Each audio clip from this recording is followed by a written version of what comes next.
Hello, in this video I'll show you how to make a portrait video, also called cinematic blur, on your Pixel 10 Pro.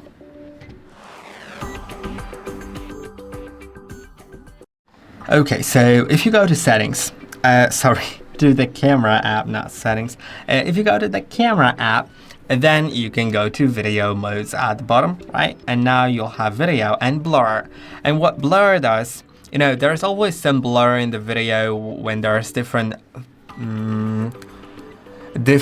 objects at different distances from the camera, like the foreground, the background, right? Now, this is a classic blur. It's just because that's how cameras work. Now, the blur mode adds additional blur on the blurred out object, so there's more depth in the photo. And I'll show you an example. Let's maybe see some videos that I've taken, as a comparison. So this is a standard video I've taken.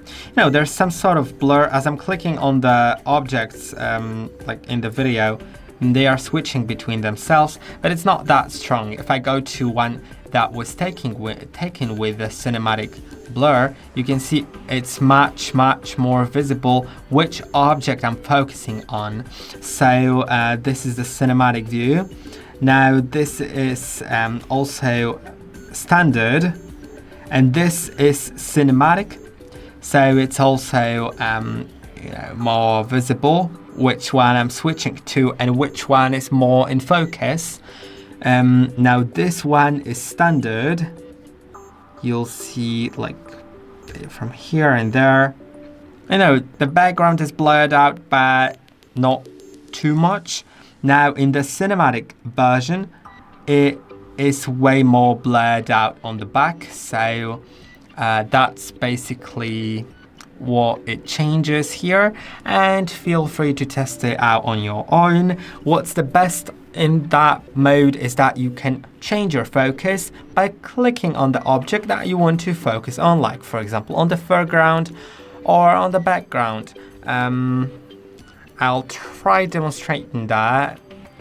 Like when I start recording, you probably won't see much here, but when I start recording, when I click on one of the objects, it gets in focus. When I click in the background, then the object here is out of focus and the background is in focus. You probably can't see it because my camera, doesn't really like me for moving my phone like that, but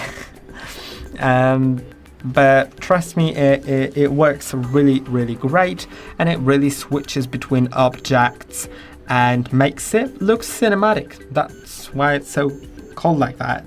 And you're going to click on also this button right here to change the focus, the blur strength to 100. By default it's 75, or 0, which is basically gonna do nothing. So yeah, you can set it to 100%, then it's gonna be even stronger. And I hope that this video was helpful. Don't forget to like and subscribe, and I'll see you in the next one.